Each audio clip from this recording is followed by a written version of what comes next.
Since launch, I've been trying to put together a ranged build that feels powerful and most importantly fun, and I think I've finally assembled that build. Today, we're going to discuss my variation of the penetrating shot rogue build. In this video, I'll cover a quick build showcase, what aspects are required, skill leveling order from 1 to 58, and finally, break down my build for the endgame. First, I'm going to explain each of my choices for the abilities. So, this build is centered around penetrating shot as our core damage dealing skill. For our basic skill, I'm running puncture, but you could also run forceful arrow. Then for my next skill, I'm using concealment. With this build, you don't need a lot of mobility because it's ranged, but you do want an option to reposition in case you get in a tough spot. Also, concealment offers me unstoppable in case I get trapped in CC. Anyway, you can also run dash, shadow step, or caltraps, the choice is up to you. Next up, I take both shadow and poison imbuement to give me a ton of extra damage on penetrating shot. The reason I take both of the imbuements is because we're not spamming penetrating shot, but rather building combo points and then spending them periodically. And when penetrating shot is modified by an imbuement, the damage is absurd. I mean, I'm level 70 right now and I'm pushing level 80 content. Anyways, for the final skill slot, there are a lot of options. I'm personally running Death Trap with both the upgrades, and I really love how this skill feels because it has amazing synergy with penetrating shot. But there are a few good options for your last ability slot. You could take Dark Shroud for some defensives, Poison Trap for some utility, Rain of Arrows for some CC and damage. Really, you just have a lot of viable choices with this last skill. Before I go into the actual skill page and I show you my gear and talk through stats, I want to highlight some of the most important aspects that make this build shine. First, and this one is a must if you want to run this build, Trick Shot. Trick Shot makes penetrating shot shoot 2 extra bolts in a line, and this aspect makes the build so good. So be on the lookout for a maximum percentage roll on the Trick Shot aspect. The other most important aspect for this build is Edgemaster. This amplifies our damage a ton because if you're playing the build correctly, which I'll show you how to do shortly, you're going to be hovering high resources very often, so this damage amplification is insane.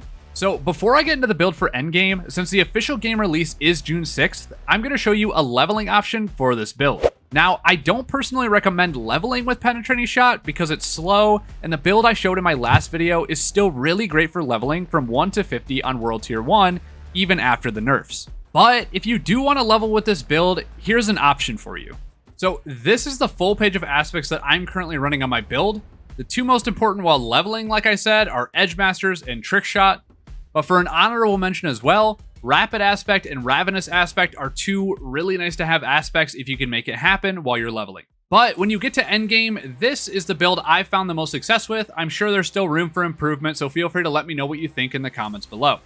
Anyway, moving into the skill tree, we take Puncture with Fundamental Puncture, Penetrating Shot with Improved Penetrating Shot, 3 points into Stutter Step for some movement, 1 point into Concussive for 4% crit strike chance when we knock down enemies, 3 points into Weapon Mastery for the nice flat stat boost. Then we take Concealment with Subverting Concealment so that the attack that makes us come out of stealth is going to make enemies vulnerable. By the way, as an added mention, you should try to come out of stealth with a penetrating shot because of the fact that it hits so many enemies.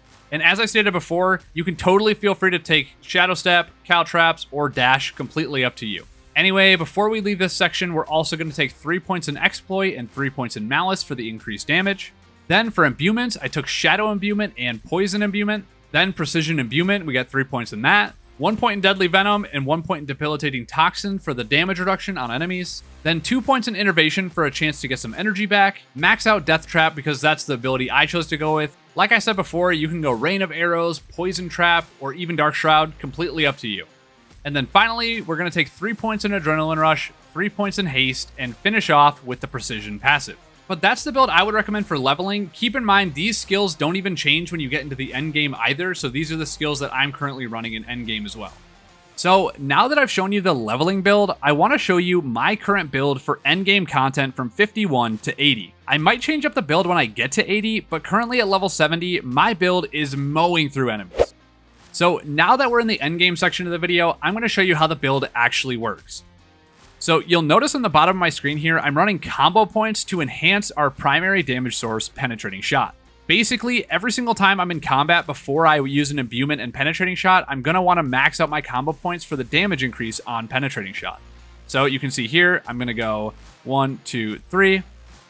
I have my 3 combo points. Then I'm going to pop Shadow Imbuement, then right click. Boom.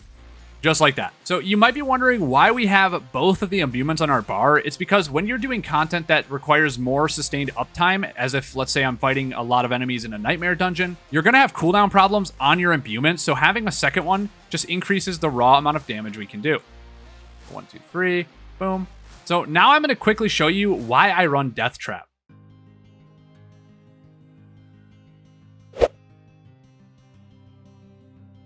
As you can see with the ability there, it groups all the enemies up and makes sure that my penetrating shot is hitting the whole cluster of groups. I like to use this ability a lot in packs of elites with a lot of trash mobs. One more thing I should mention, this build relies a lot on vulnerable, and the reason I take puncture here is because I have a guaranteed source of vulnerable. Basically, all I have to do to get vulnerable is make sure all 3 of my daggers land on an enemy like that, then pop my penetrating shot with my shadow imbuement.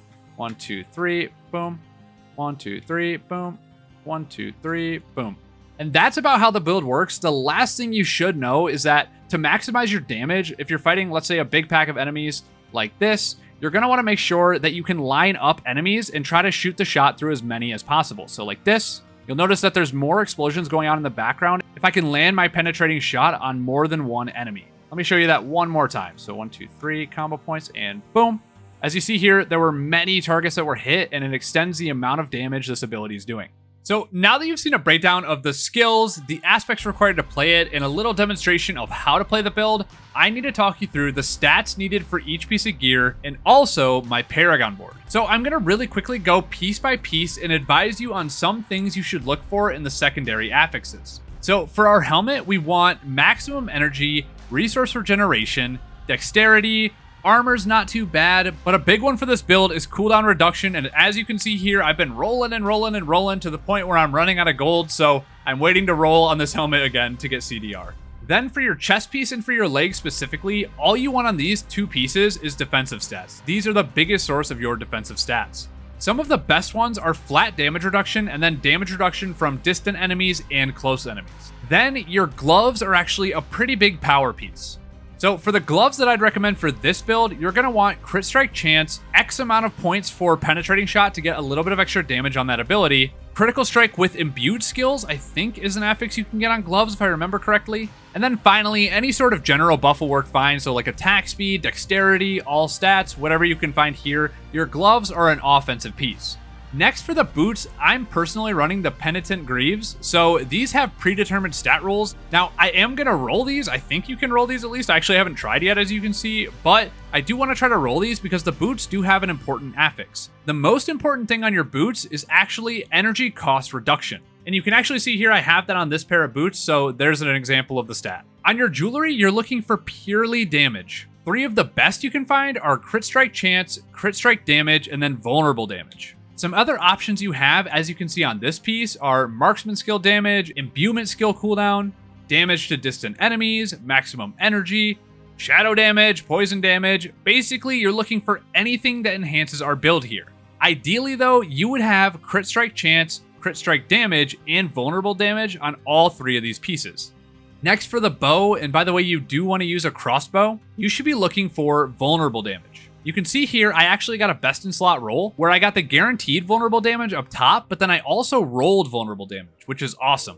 Then I also got crit strike damage, dexterity, and basic skill damage. Now, ideally, basic skill damage would actually be changed to core skill damage, but as you can see, it didn't roll perfect because I also had to roll the dexterity. My goal for this slot is either to get core skill damage or damage to distant enemies. And next up for your sword, my sword's not best in slot here, but the things you can get on your sword are crit strike damage, vulnerable damage, dexterity, core skill damage, and then damage to distant enemies. But that's about it for your stat weights. Please make sure you're paying attention to these stat weights because they really do matter, no matter what level you are. Now, I'm going to quickly go through my Paragon board here, but I'm not going to go too deep into the explanations. I'll just talk about some of the ideas behind my Paragon board. So really quickly, we snake up to the right, we take the prime node for some damage, then we follow up top, we get our glyph socket, and we get exploit. Then I snaked my way up to lawless for an extra 2 points to get 200 armor, which we need defensives as rogues because we're very squishy. Then I also went for skillful for the raw extra damage, snaked my way up to board 2, and for my second board, I went with Eldritch Bounty. which enhances our imbuement skills, and they are a massive part of our damage, so this board is very nice. Anyway, I snaked my way to the left, and I got the Imbuer node. Then I moved my way up, and I got the Eldritch Bounty node. Then I kept moving up, and I got the Ready Supply node for a little bit of cooldown reduction on our imbuement skills and some nice non-physical damage for when our imbuement skill cooldowns are down. Then I moved up to our next glyph socket, which was Combat for me. I think Combat is a really nice one, especially for that energy cost refund.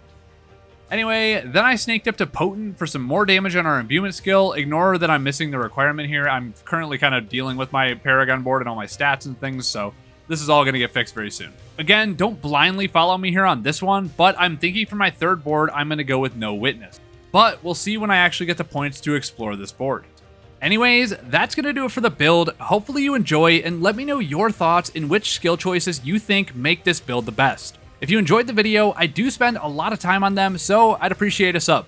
Anyway, I'm going to push my rogue to 80, do my final rogue video for the week, and then move on to Druid. Thank you for watching, my name's been Valued, and I'll see you in the next one.